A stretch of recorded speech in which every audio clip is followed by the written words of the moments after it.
This poor baby was to be rescued this afternoon. And yet, ganito na namin siya naabutan. Lifeless. Sobrang sayang kasi hindi niya na kami nahintay. I wasn't able to rescue him agad-agad dahil currently may sakit ang cat ko and if nagpa-fundraising pa kami para sa surgery niya.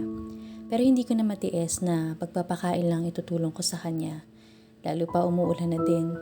Kaya humanap ako ng mag-rescue sa kanya kahit for 2 weeks lang, gumaling lang siya.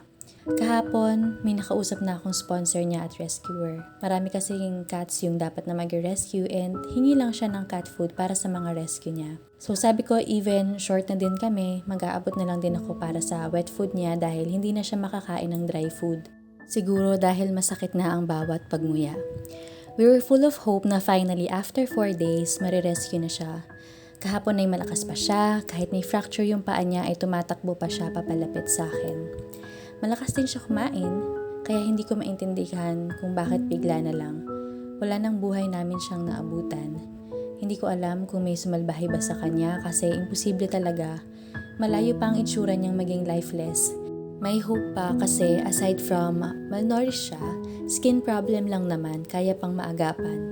So we're truly broken-hearted kasi nga sayang, ipapagamot na sana siya but we're too late.